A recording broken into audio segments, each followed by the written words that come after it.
right.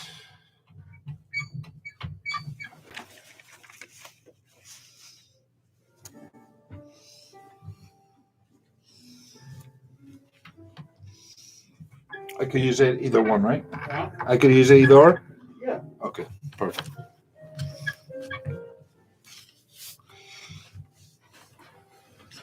Hello, good evening, and welcome to the Real Estate Plate. As always, I'm your host, Nick Sakalis, coming to you live from the WGBB studios here in, should I say frozen Merrick, New York today? Yeah. Yeah, it's kind of cold.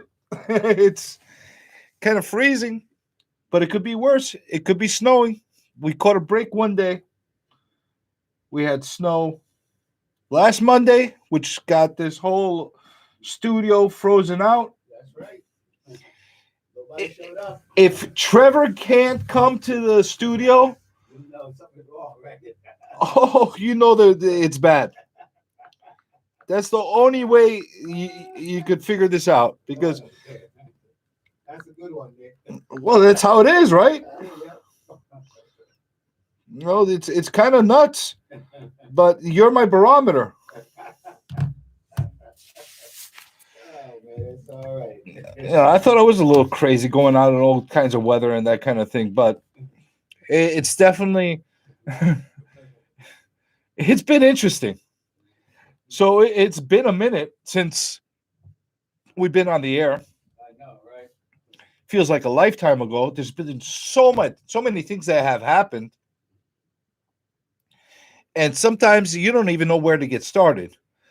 But I'm going to make sure that actually the one thing that I clarify and make sure that I hit home with everybody today is the fact that there is going to be an upcoming rally for landlords on February 18th.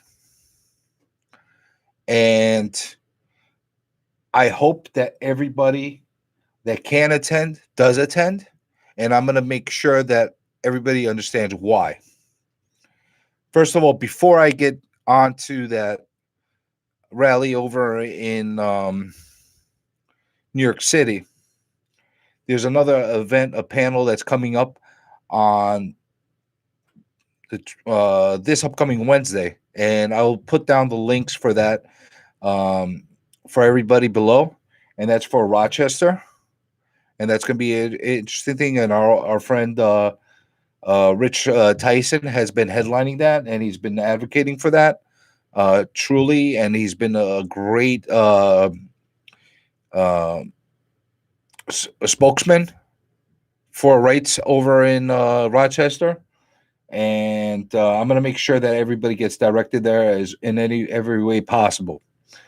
So I wanted to make sure that everybody was clear on that happening as well. We're going to jump into a few things, and we're definitely going to talk about these rallies coming up. But I'm going to say something before we even get started right now, and it's important that everybody understands. As you could tell, I've been really animate, and I've been advocating for landlord rights in every way possible for a long time now. It's been quite a few months since I started and I jumped onto this campaign, and I hold it true to my heart. Not only am I a landlord myself, but I truly believe in what I'm saying, and I believe that we should have rights as landlords, and everybody that is a landlord should not be considered a second-class citizen for some reason. And the hard efforts and hard work that's been put in by all these housing providers should not be shunned, and it should not be demonized. And that's one of the biggest reasons why I do everything I can to help spread the word on what is going on right now under the current eviction moratorium that we're going through. And I'm not going to drop it after the eviction moratorium. I want to make sure that the landlord tenant laws out there are just, even past this, because we had a lot of occurrences prior to this law going in place, And I want to make sure that there's at least one spokesperson, at least there's one mouthpiece that constantly is reminding everybody about this. Okay. So I'm going to make sure that I'm going to continue the efforts, and I'm going to make sure that I continue doing everything I possibly can to inform, enlighten the whole world about what's going on, and speak up for those people that are not willing to speak up. Now, that being said, we're going to get into this rally that's coming up right now and why it's so important and why everybody needs to get involved. Before we get started on that, I want to make sure that everybody's watching this right now, or if you're watching on the replay, you press like. If you haven't subscribed to the channel yet, you subscribe to the channel. And not because I'm asking to get popularity and give myself a pat on the back for people liking my videos, because whether you like it or not, if you're a landlord, we're all in this. Oh, I was about to say the phrase, we're all in this together. But we're not all in this together, Trevor.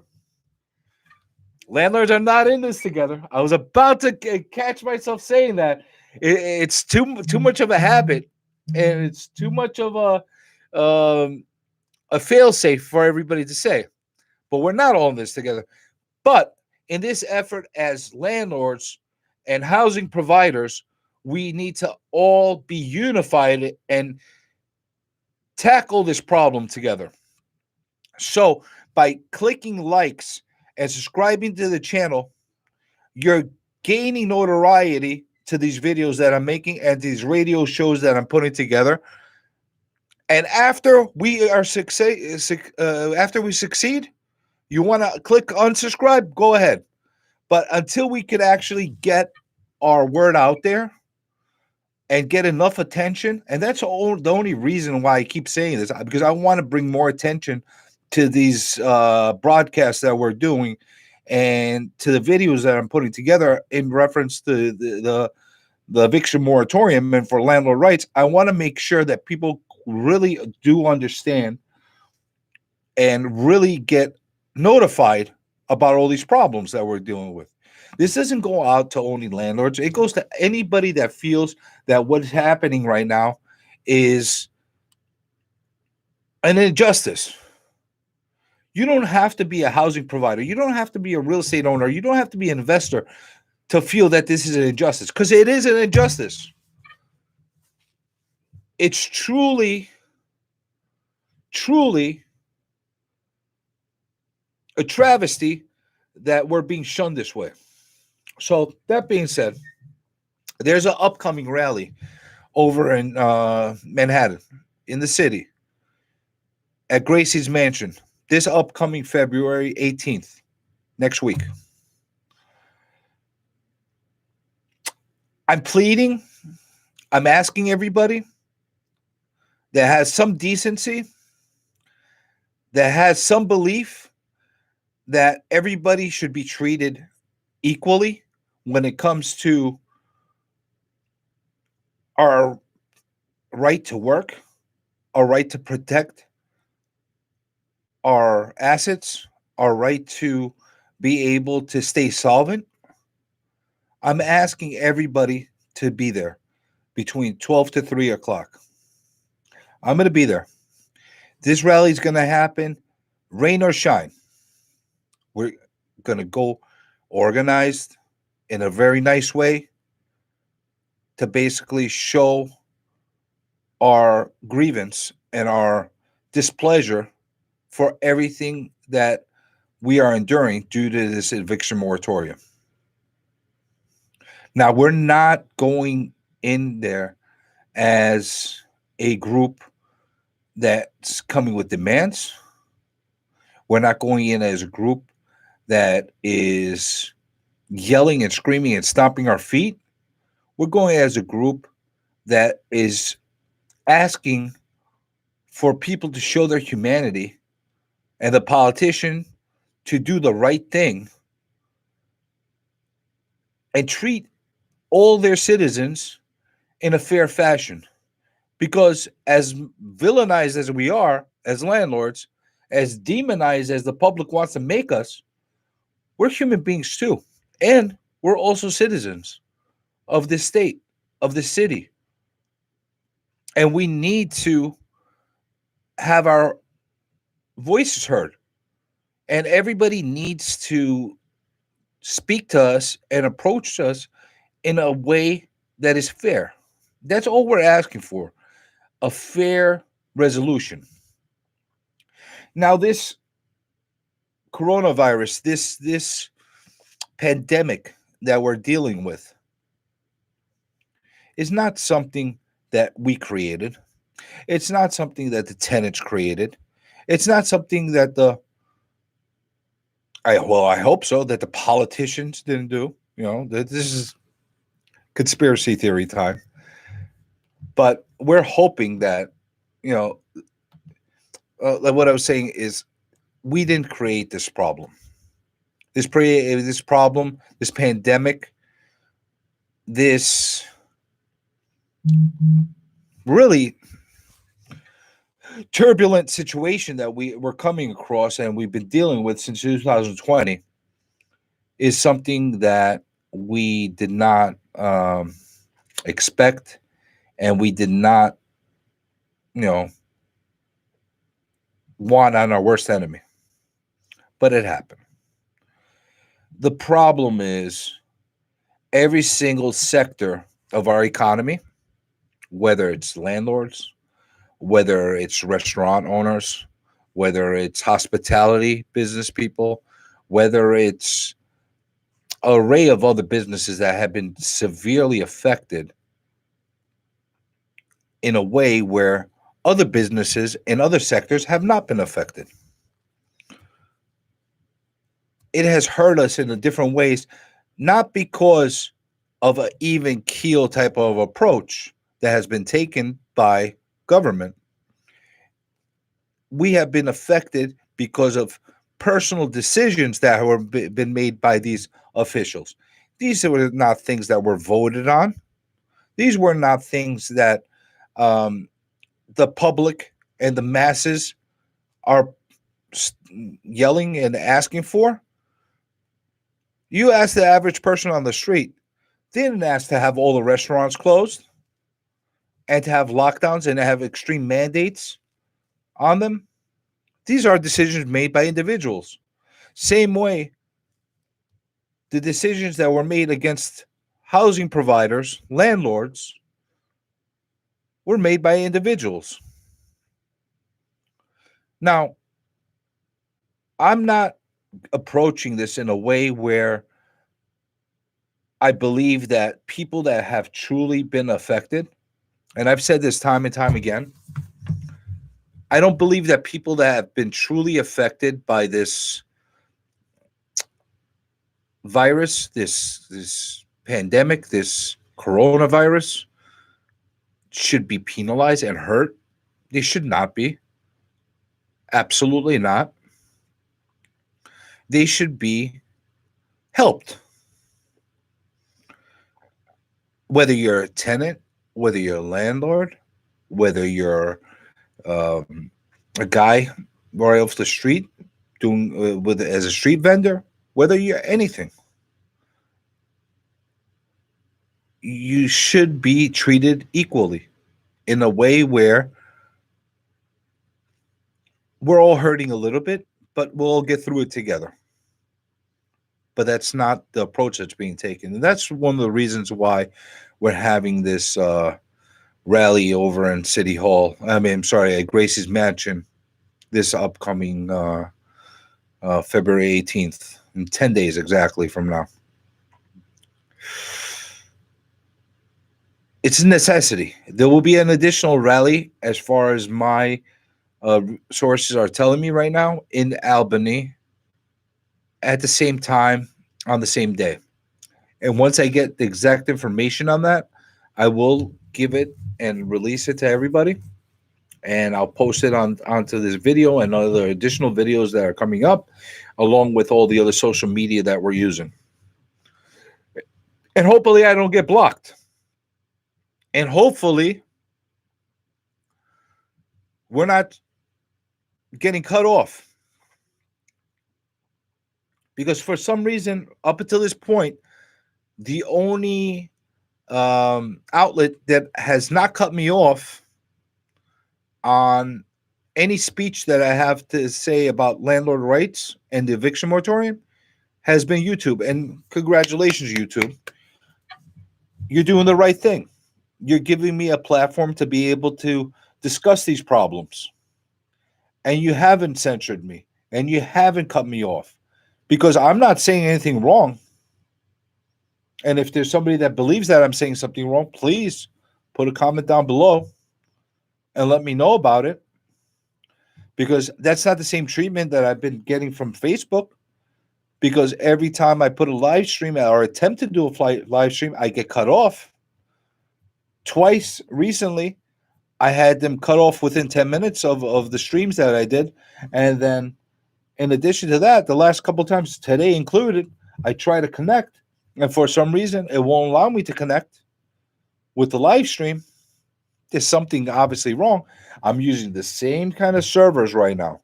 I'm using the same network. I'm in the same place right now. I have one laptop right now that's streaming for YouTube. That's where you're seeing me right now. And then I have another laptop that is running for Facebook, and that's not working right now. Something's obviously wrong. But I'm not going to get into the whole censoring of speech and that kind of thing right now, because I got into that a little bit and I got cut off. Same way I got cut off from certain platforms on Reddit, which actually were advocating free speech. They were advocating for landlord rights, love for landlords, etc., etc. And every time I posted something that gave a question out there that was not necessarily pro cancel rent, anything that was anti cancel rent and pro finding solutions, you had a whole bunch of people, let's call them trolls, internet trolls, because that's been the way everybody's been categorized and being called right now, that tend to harp on and write a whole bunch of commentary that's really nasty and really inflammatory, and they resort to harsh language and that kind of thing. And that's not me posting it. It's the individuals that are putting the comments. So the Reddit forums, instead of saying, okay, let's cut these people that are putting the nasty commentary, the profanity in there off, let's cut the person that put the comment on there.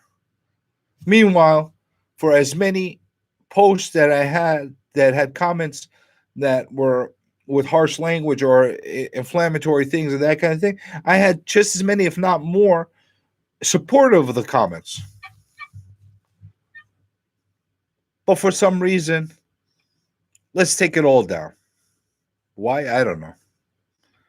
Is this really that controversial of a topic? I don't think so. I think it's pretty black and white. I think it's a situation that needs to be addressed and tackled directly, and need to be spoken about publicly. Now, what are the thoughts and what are the things that people are going to be demanding at this rally? The most universal request that people have been asking, and it's really not that absurd of a request, and that's some type of help with property taxes. Because here's the really crazy thing. Here's the crazy thing that we're dealing with right now. There's a blanket moratorium over evictions, regardless if the tenant's paying rent or not, and regardless of the reason here in New York. Here in New York.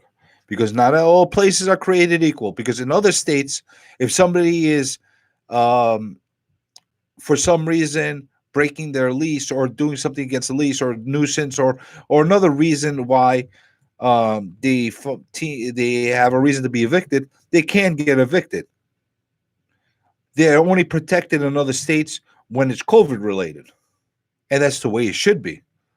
But here in New York, the higher powers, the people that have infinite wisdom, have decided that they're going to cover everybody. And that's really, in my opinion, insane, because they're covering everybody on that level, but yet they're still forcing the landlords to pay for the property taxes, which we already spoke about. We already spoke about that. They're paying for the property taxes with no relief whatsoever. I don't know how that works. How deep pockets they expect all the landlords to have, especially the small landlords. And even here's the thing, we keep talking about this like people running out of funds. Let's say you got somebody that's a multimillionaire, billionaire, whatever the case, and they own tons of property. Why should it be their burden to take the expense and financially sustain everybody else? I don't understand that. And here's the thing, I'm not a billionaire. Clearly, I'm not a billionaire. And I'm not one of these multi millionaires that have tons of property that can take that kind of expense.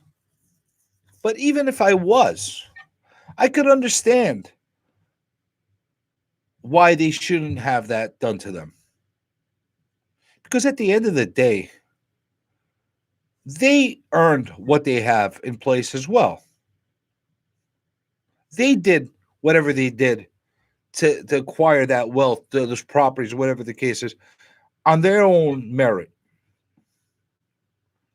Why should the masses or the officials above, the government officials, dictate, well, we're going to take that back from you, or it's going to be your responsibility to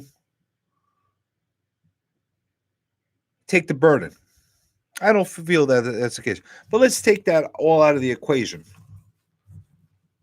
Why are the small landlords that could barely hold on to their properties, in many cases, out of work themselves, unemployed themselves, that they themselves have been affected by COVID and have lost their jobs?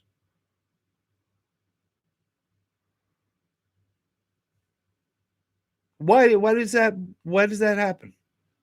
Why do they have not the same protections that a tenant does? Now you're going to tell me there's a foreclosure moratorium as well, COVID related, but that goes to a certain extent, 1 to 4 families, residential properties. But what about that person that lives in a 6 family and rents out the other 5 units? They still live in the place. Why? Well, we're not going to protect them? Or somebody in 10 family? There was news stories about that poor man in Brooklyn that has Alzheimer's disease, that his tenants don't pay him the rents, and he's getting foreclosures notices left and right, and he doesn't even comprehend what he's reading because he has Alzheimer's. And people from the community are trying to help him. There's a big New York Post story.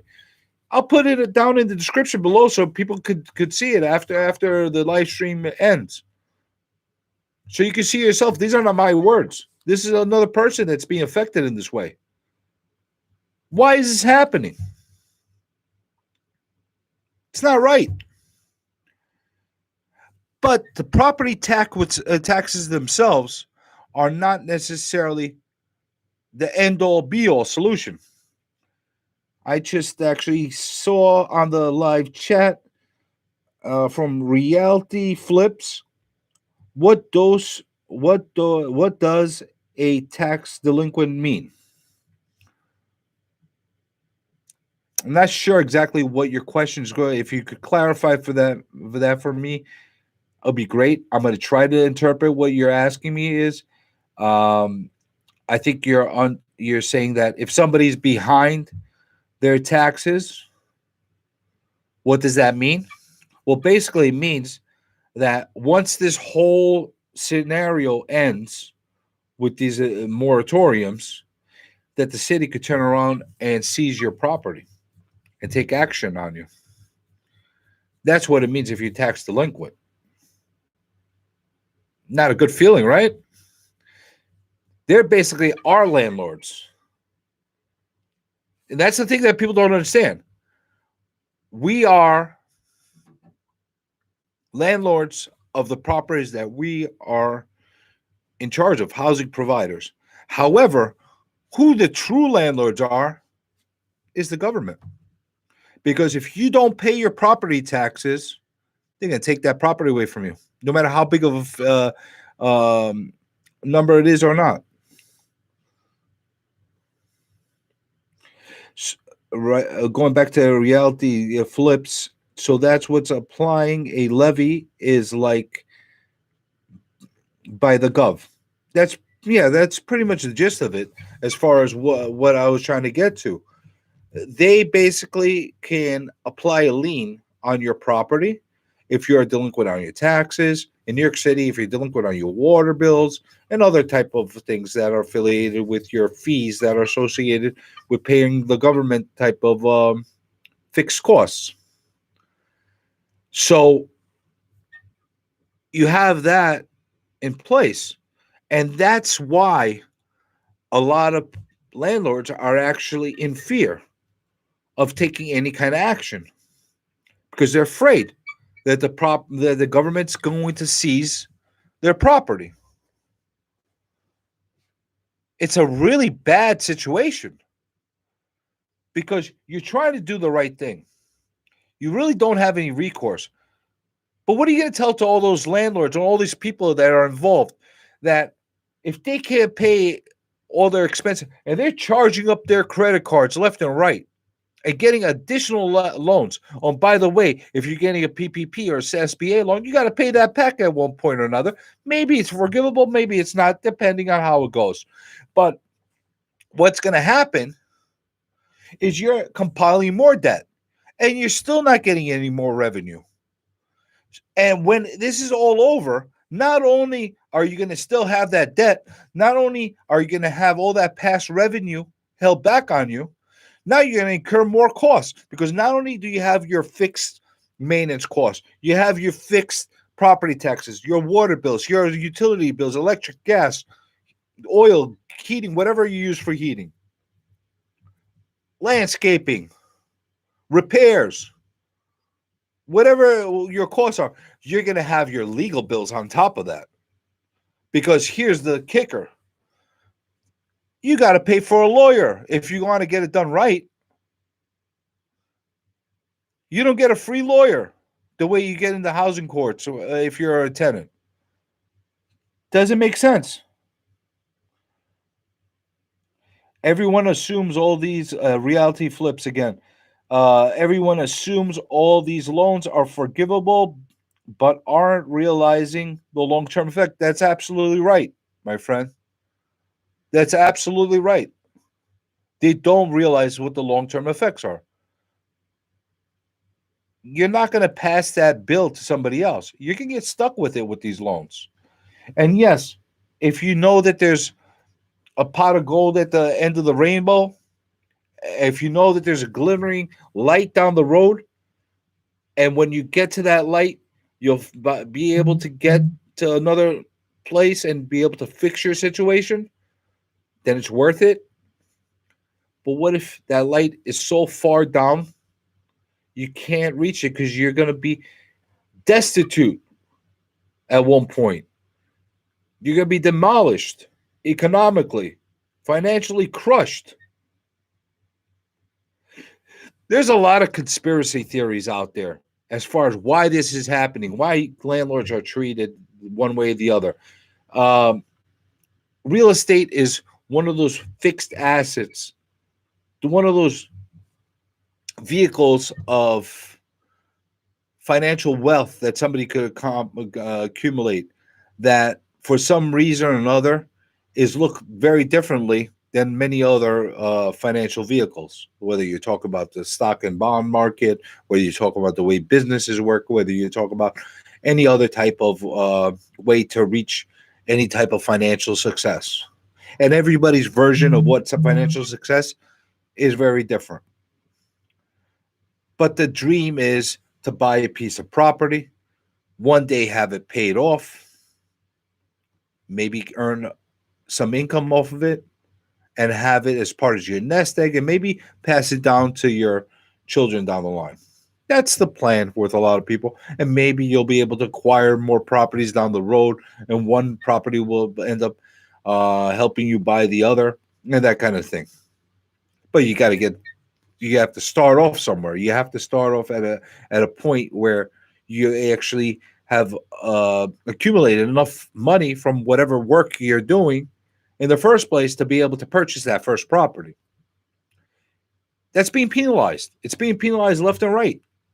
It doesn't make any sense. So let me not lose track of what I was saying. It starts with those property taxes, but that's not the only dimension we should be asking for. And if anybody from New York landlords, oh, by the way, you should be going to that site and you should register not only newyorklandlords.com on the web, but you should also be checking out the group page on Facebook for as long as that lasts. Who knows how long that will hold on there. But what you need to do is not only be aware and be part of these groups and understand what everybody's doing, but take action. So we start off with the property taxes, but it doesn't end there. There's no moratoriums on your water bills and sewer bills.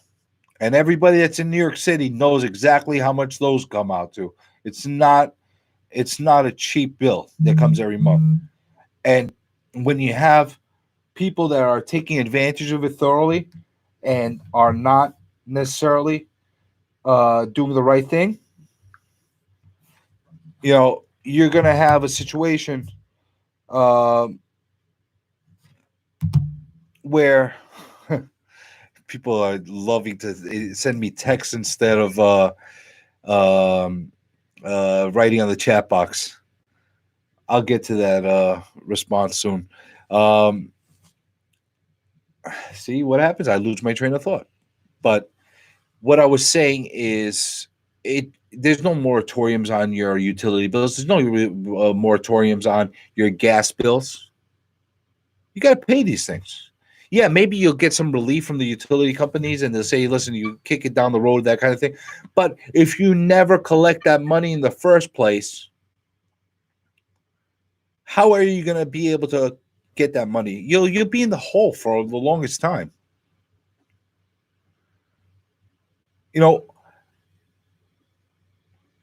There might have been somebody out there with noble thoughts and a thought process that we're doing the right thing for the general public, but you're really not. Because at the end of the day, what are you doing? I recently did a video, I'm going to probably have it posted by tomorrow, of when I was going through different property sites during the snowstorm. That's something I was doing yesterday as far as cleaning out some areas, that kind of thing. Some places I had supers that would help do a lot of that stuff. But at the same time, I normally would have somebody that I'd pay to go and clean out paths and snow routes and that kind of thing. But when you're not collecting any more income and you're basically depleting every single penny that you had in backup money, and as far as protection, as far as being able to cover all your costs, you're forced to do a lot of things that you normally wouldn't do, and that's okay. I got muscles. I could do things myself, whatever the case is. But what I'm doing is I'm taking away jobs from people that normally would have had them. A while ago, I did some painting on my own. I did some tub glazing. I did some repair work, floor work, with that kind of thing. Why? Because I can. I'm physically able to do it, and unfortunately, a lot of landlords and housing providers out there are not physically able to do things themselves, and they're in a worse situation. Thank goodness, knock on wood, I got some youth on me. I got some initiative. If I don't know how to do something, I'll find out a way to do it. YouTube has been very, very friendly to me as far as learning how to do things on my own, do DIY stuff. Yeah, maybe I don't do it the best, but at least I do it enough. I do it. I do the work in a way that's acceptable, and that's what I was about to get to. What tenants are getting right now in a lot of time, in a lot of different situations, is somewhat acceptable work, bare minimum work on their places. Their places are not being, done up the way they should be done. Why? Because the landlords are just not getting the income. They just can't cover the costs.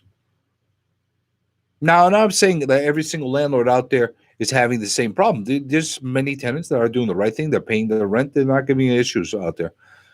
And this does not go as a broadcast or a stream just bashing tenants, because I that's not even close to what we're advocating for. Because the truth be said, here's a myth that everybody believes. People believe that landlords hate tenants, which would couldn't have been a furthest thing from the truth. Landlords love tenants. They want their tenants to be happy. They want their tenants to stay in their units as long as humanly possible. They're going to do everything they can to retain them and keep them in there. Not every landlord out there. Same way you have some tenants from hell, you got some landlords from hell. Just goes with the territory. You're not going to have everybody be a good guy or a good woman. It just, it just doesn't happen. And the people that are doing the wrong thing should get penalized. And they should, have action taken against them. Same way, though, the tenants from hell should have action taken against them. Reality flips. But my man Nick, playing keep playing your card the way you do, because you can't blame ignorance. We need ignorance to level out the player board sometimes, and don't let that go over your head. Don't know how to exactly answer that. Reality flips right now. Um, just like in every situation, you have people that are very knowledgeable and you have people that are very ignorant. And the ones that are ignorant and refuse to become knowledgeable are the ones that go by the wayside. I'm just trying to help everybody come as knowledgeable as possible. What are you going to do with that knowledge, and what are you going to do with the information that are relating back to you? It's your call. You want to take action, take action. But now's the time for everybody to basically put up or shut up. A lot of us have been complaining. A lot of us have been talking. A lot of us have been speaking amongst ourselves, between the groups, between the chats, between all different other places. And for the most part, it has not helped us. I think unity should take place. A huge effort should be shown at the upcoming rallies. Everybody should be there and show a united front in a peaceful way, by the way. I don't want to get pulled down for inciting anything, because that's not what we're doing. We're making sure that we're just heard. That's all we want. That's all we're doing. We want to be heard. We're doing everything that's within our rights, peaceful protests, and making sure that both sides of the story can be heard. There's going to be media there. I'm going to make sure that I videotape as much as possible. I'm going to do my very best to stream the whole event if possible. It all depends on how well the reception is there and how good of a signal we have, if I'll be able to accomplish that. And if I can, I'll be very happy to do that. And what I'm going to ask for as many people that are listening to this broadcast to do as well is to stream it as well and get it to as many places as possible. And at the very least, if you're listening right now and you can't attend for some reason or another, you're not physically able to, you just can't go, you can't get off from work, whatever the case is, at the very least, make sure you at least watch the streams. Make sure that you click like. Make sure that you bring those streams up to the view count, in the higher up in the view counts. Make sure that we get attention. And that's the biggest reason why we need to have these protests, to get attention, because nobody's listening to us right now. Nobody's listening to us, with our sob stories through the Facebook groups and through the Reddit chats and through this video that I'm making right now. I need more and more people to support this effort. And I've said this in the past to other YouTubers, and I've called them out on it. And a lot of them are cowering and not actually even acknowledging that I'm calling out on them. But you know what? If you're going to be a real estate guru, or if you're going to be somebody giving real estate advice or investing advice, you should be addressing this eviction moratorium. Because this, at the end of the day, if you're teaching people about real estate investing, this is affecting their bottom line. And I know, and I've said this in the past, talking about the eviction moratorium does not necessarily reflect in great ratings, because it doesn't. It really doesn't. But,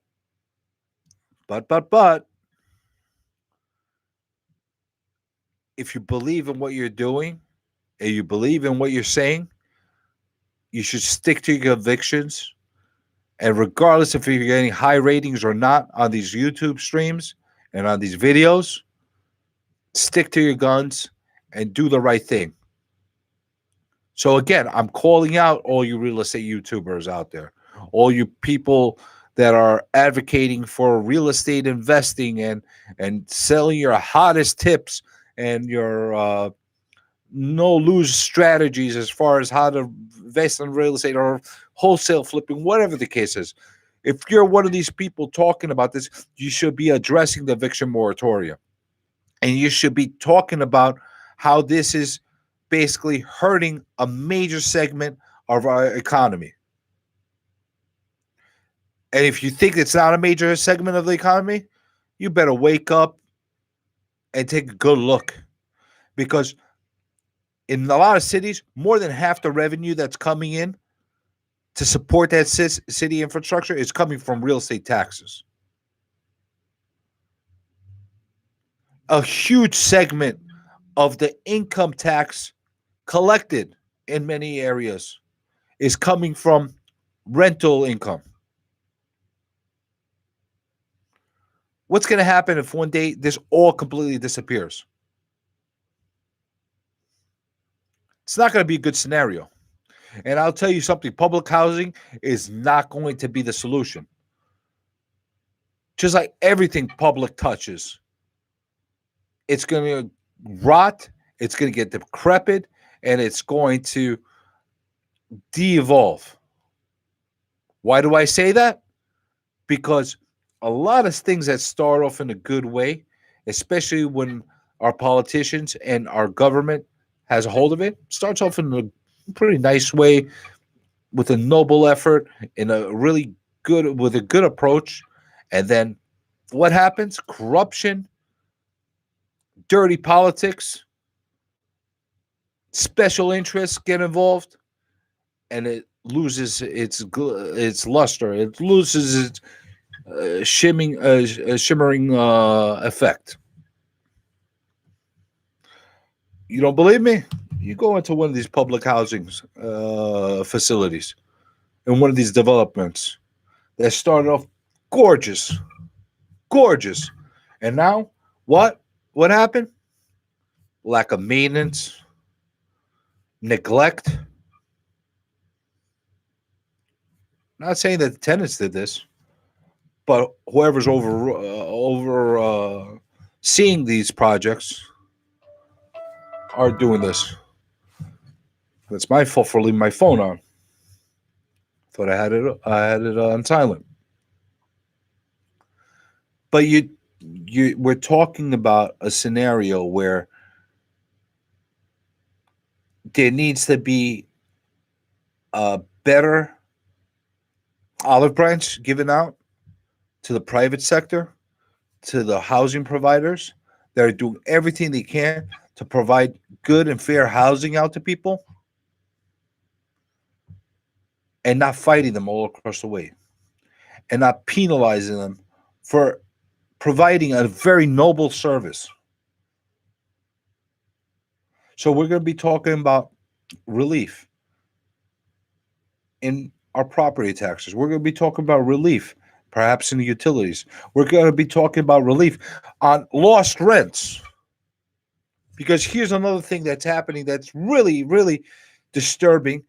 And everybody seems to want to just forget about it. Don't worry about it.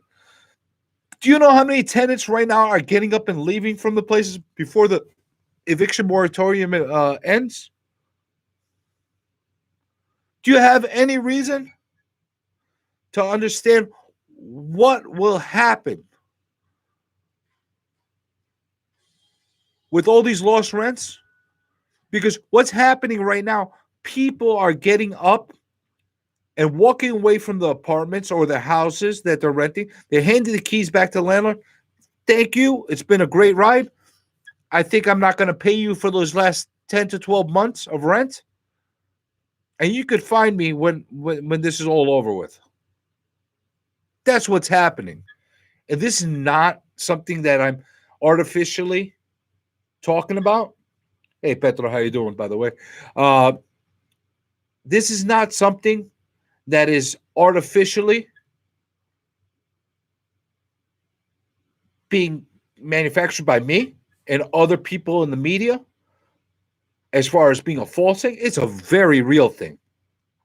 And I got one situation after the other that this is happening. It happened to me a couple weeks ago. And I was more than happy to take those keys back. And you know why I took those keys back, even though I was taking a deep loss? Because at least I will cut the loss at that point. At least I know that I'm not paying any more to keep a person in there that's not covering their expenses.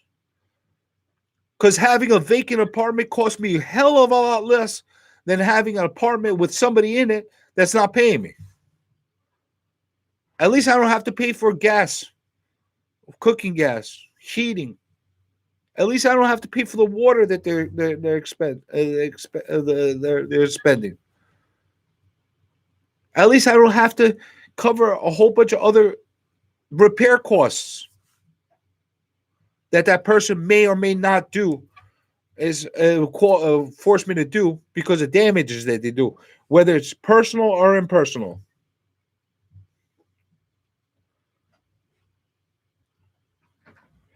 Is it better to rent right now or to keep them vacant, or do you lease them at risk? Right now, Petro, right now, I have to say that it is a case by case basis. Okay? So one of the situations you have right now is if you got a stabilized apartment and you have low rents in place, we have issues that are coming and stemming back from the laws that were in place from 2019 in June. And if you have no leverage to be able to increase your rents whatsoever, and you're not able to do additional repairs to the place, and here's the other thing, it might cost you more money to repair the apartment after it's left back to you than you would recoup. I would advise to hold on until at least the eviction moratorium is over, if you have that ability to do so.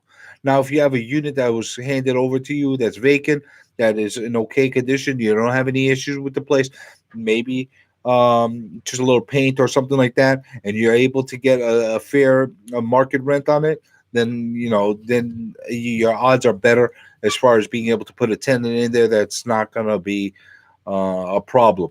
And the truth be said, as we're getting closer to the end of this eviction moratorium, we're ending in May right now here in New York. As we're getting close to the end, people are going to be less nervy. They're going to be less bold as far as trying to get one over on you because they know the end is coming. Now, the truth be said, we don't know if the end is truly going to be coming in May. They might extend it again. There's possibilities that they'll extend this moratorium all the way to the end of the year. And that's one of the reasons why we're having this rally. Because if they end up doing that, they need to give landlords the ability to be able to evict tenants that are not paying for reasons other than COVID. You want to extend it to the end of the year? That's a noble thing to do if you're a landlord. Because you're going to get rent relief that's already passed, and I'm sure there will be more down the line to help the people that are affected by COVID. And that's going to balance things out, and it's going to try to make the landlords as whole as possible. The problem is none of that rent relief is actually going to go over to the people that are using the system, the people that are taking advantage of the system. So they need to lessen those restrictions and give everybody the opportunity to um, be able to function as a business, because the truth be said, it is a business. And if you keep burying the business, sooner or later they're going to close the doors. So do you rent it out? You have to go on your individual basis. I'm not going to give people advice on a specific scenario without knowing what your case is, what your vacancy factor is in the place, what your financial abilities are to keep the place solvent or not. I've had situations where I did rent places which I really didn't want to, but I had no choice because I need to keep some money coming into cash flow coming into the place. And I've had other situations where I'm better off just keeping them vacant because it's costing me more. It would cost me way more of putting somebody into that unit and having to do all the repairs after I lost almost a year rents until I see if I could get any kind of help, maybe through some of this SBA loans, so there's PPP money, we'd be able to take that and put it towards improvements for the unit to be able to rent it again. Everything is on a case by case basis. I'm talking about things on a separate level because if you own more than one property, you should take each property individually as itself and keep the sustaining factors as far as the income and expense based on that, and not offer your own earnings. Because here's the thing, with this what's happening, and I'm caught in this mix too. I'm working right now my own work. Everybody knows I'm a real estate agent. I do transactions, I do property management, and whatever income I'm getting on my working basis, I'm throwing back into the properties to keep them sustained. What happens to that person that can't work, or they're unemployed, or retired, or they physically can't work? They're handicapped. These are not made up situations. These are people that actually exist. And these are real life situations. And it looks like I ran out of time. I went over. We didn't tell me anything that I ran over. You saw me getting all lit up about this, right? You gonna be at the rally on the 18th? Okay. Then you're gonna be watching live Right. on the stream, and you're gonna comment, and you're gonna help at least spread the word. I will do that. At the very least, that's what you could do, No problem. and that's all I could ask. Help spread the word. So I'm gonna sign off because I already passed my time, and Trevor has been really kind to me today, and he hasn't yanked me off and played the music and pulled the hook on me like I'm on with Showtime of Apollo. What was it? Showtime of Apollo where they took the big hook and they pulled you right off. Pull you right off. That's right. So I'm gonna make sure that I wrap it up. Everybody have a great week. Be very safe in this weather. We're supposed to have more snow tomorrow, more snow on Friday. Who knows when we're gonna have more snow? Hopefully, they're wrong. But if they're right, be careful. Have a great night. God bless. And I'm looking forward again to be with you next week, just like every Monday on the Real Estate Play, 6 to 7 p.m. And by the way, don't put in daggers on my Bills losing. We did okay. We got to the AFC conference finals. What else could we ask for? Next year, it'll be the Super Bowl. Have a great night. And again, God bless.